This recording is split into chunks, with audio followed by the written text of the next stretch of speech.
Magnificent balsam fir trees and end up with this little bottle of healing oil.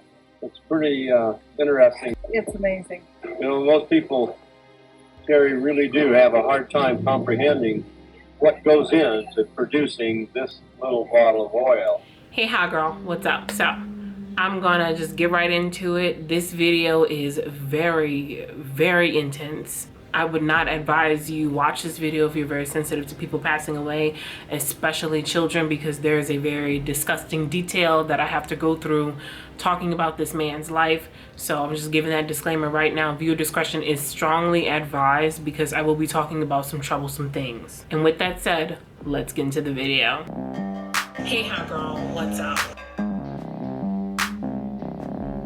So whether you watched Unwell on Netflix, or you're somebody that was an essential oil distributor, or someone that just enjoys essential oils, I'm sure you've heard of Young Living, arguably the largest essential oil company and a really big pioneer in multi-level marketing. We see the oils all the time. We see people talk about them online, but I think it's important that we go through the foundation of where these oils actually came from. So today we're going to be talking about Gary Young.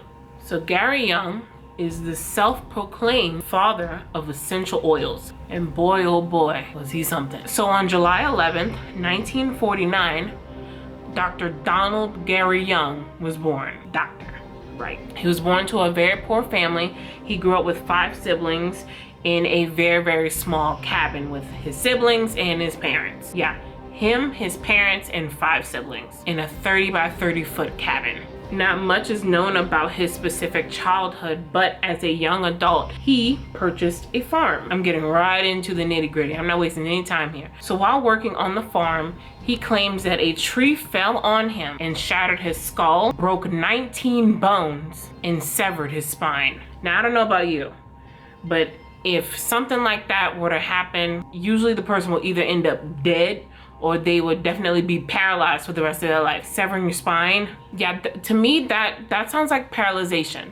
That sounds like somebody would be paralyzed. Gary claims to have gone into a coma and was told he would never be able to walk again. Now, with all of this stress, he tried to kill himself more than one time. He claims that he was very depressed and was acting out of desperation, and he needed to find a new awakening. Now, with all of that said, this man decides to go on a fast for over 200 days, just drinking water and lemon juice. 200 plus days doing this. And on day 253, he says that he started to regain feeling in his toes.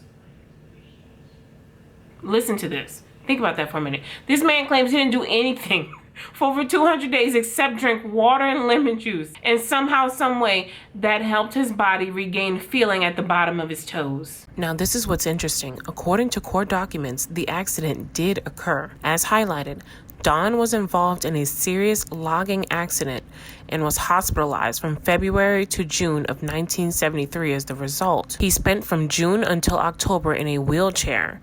During that time, he started a home study correspondence course in nutrition and herbology, studying particularly degenerative diseases and body rejuvenation. Don was able to start using crutches in early November and kept working on his physical therapy. Keep in mind, this man said lemon juice and water for over 200 days helped him regain feeling in his toes. But yet he was actually already doing physical therapy. This is the story I'm telling you. It's fucking Looney Tunes. And by the way, all of this is coming from his book that his wife wrote and published by the publishing company that he founded. So this is very credible. Gary Young claims he defied his medical prognosis by being told he'd never be able to walk again, just by drinking lemon juice and water. So in the 1980s, Gary moved to Spokane, Washington. He moves to Spokane, Washington, where he starts a medical practice with helping women give birth. A medical practice, no medical degree, helping women Give birth. I don't know, some serious creep shit in my opinion. He delivered these babies in water births where he kept the babies underwater for an insurmountable amount of time because he believed that the umbilical cord needed to supply them more oxygen while they were underwater. Right, he believed that the act of submerging a newborn underwater delivered many health benefits. Well, on September 4th, 1982, Gary decides to deliver his own daughter. He believed that the infant was going to swim through the mom's amniotic fluid into a warm saline solution and come up to the surface of the water, introducing herself to the world. And you guessed it, he kept his child submerged underwater as well, thinking that it was going to deliver many health benefits. The infant suffered from oxygen deprivation, which put her in cardiac arrest, and she passed away. Now, according to the county coroner, they said the infant would have survived if they had been in a regular medical facility, basically saying, pointing the finger at you, Gary. And would you like to know Gary's response to that? Gary says, there are more damn hazards in the hospital than out of the hospital, and enough damn statistics to prove it. Later on, it is determined that Gary Young had not just his daughter, but 4 infant deaths under his practice when he was playing doctor. Now you would think, okay, well, after the death of a child, what does somebody do? What is going on here? Let me regroup. Let me get myself together. You would think he would have done that because grief makes you reevaluate everything. Nope, he went right back into practice. In the following year, he was arrested for practicing medicine without a medical license. Now you would think, oh my God, he went to prison, he got his act together, blah, blah, blah. He pled guilty to a misdemeanor. Didn't even go to prison. After all that is said and done, I guess he had too much heat in the US. He decides to move to Mexico. He moves to Mexico to treat cancer patients this time. But he still doesn't have a medical degree, by the way. So he went from helping women give birth to actually giving treatment to cancer patients.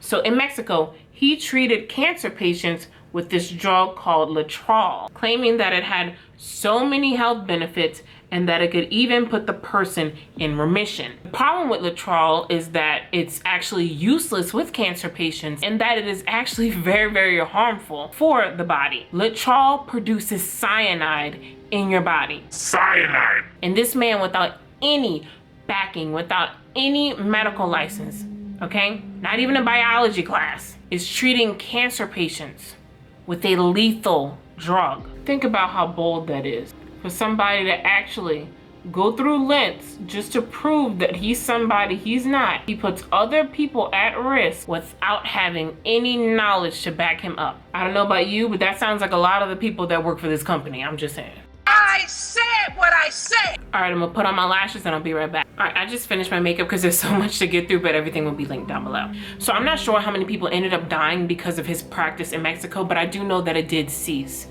Thank God. Now, Gary claims from 1982 to 1985, he attended a university called Bernardine University in California. Bernardine University. You ever heard of it? Well, Gary claims this is where he went to school and he got his doctorate in naturopathy. Now, per the Committee of Bar Examiners in the state of California, Bernardine has never had a degree granting authority from the California Department of Education. You ever heard people say, oh, well, a degree is just a piece of paper? Yeah, literally, Gary Young's doctorate is a true piece of paper.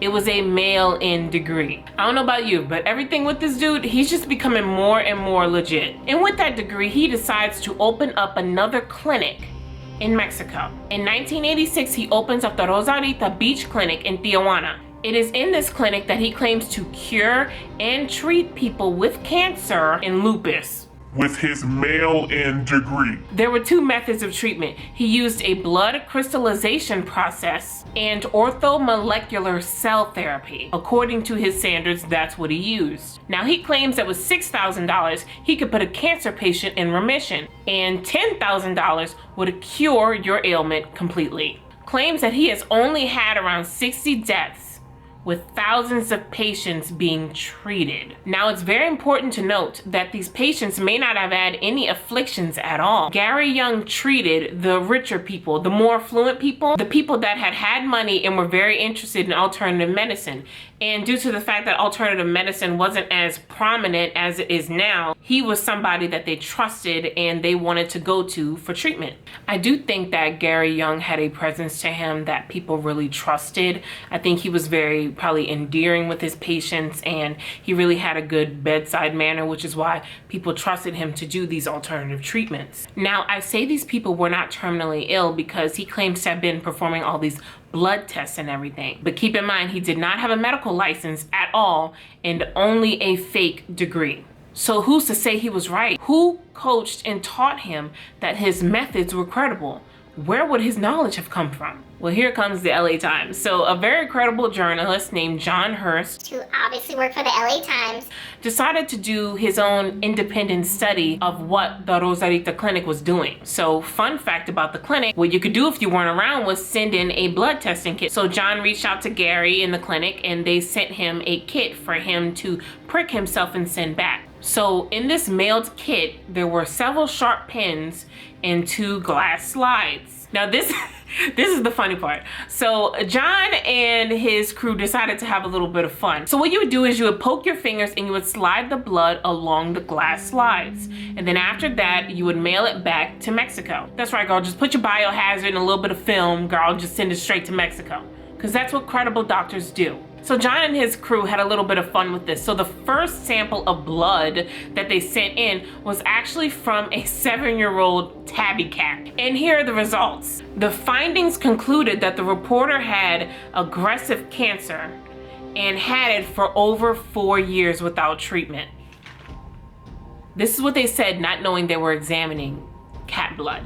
Oh, and by the way, the person at the clinic that would do these tests, she also would read your horoscope for you for $50. Credible. So it is per these findings that John decided that he wanted to actually go to the clinic. Because if the cat had cancer for 4.5 years, what the hell is going on with him? So he decides to go to Mexico, see it for himself. What's going on here? What is this clinic? So he goes there and he gets checked in-house. And what do you believe happened?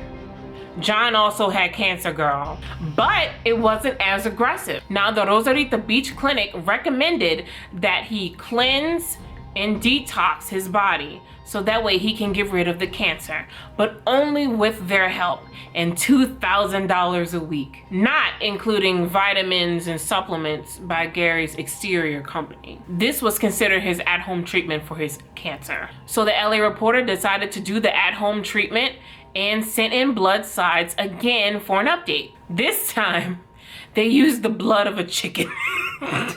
This time, the clinic, still thinking that it's John's blood, analyzed the blood and said that the blood was showing a high reactive immune response to stress and that it was promoting leukemia in the body. Said the blood of the chicken had leukemia.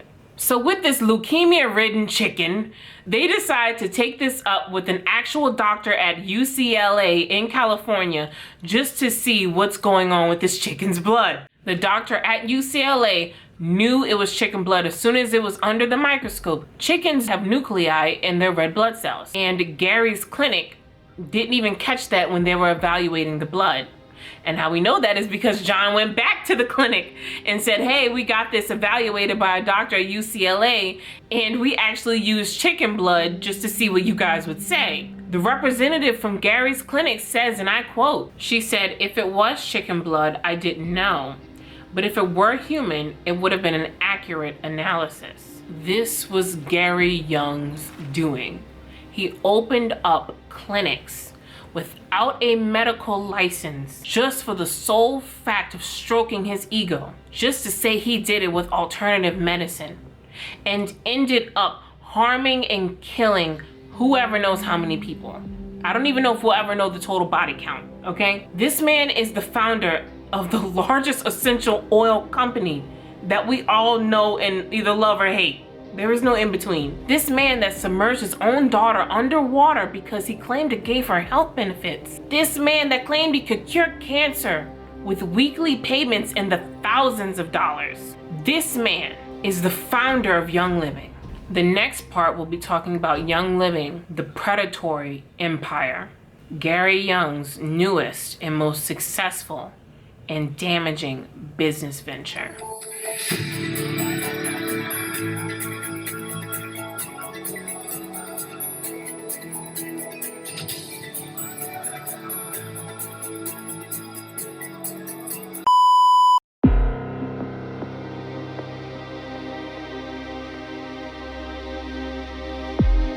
suffered at times. I mean, if they had a cold or something, I didn't give them Tylenol. I always tried to use oils.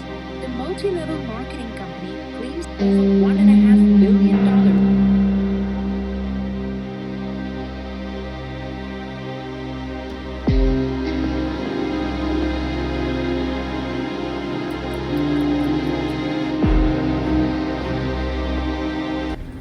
Neither am I.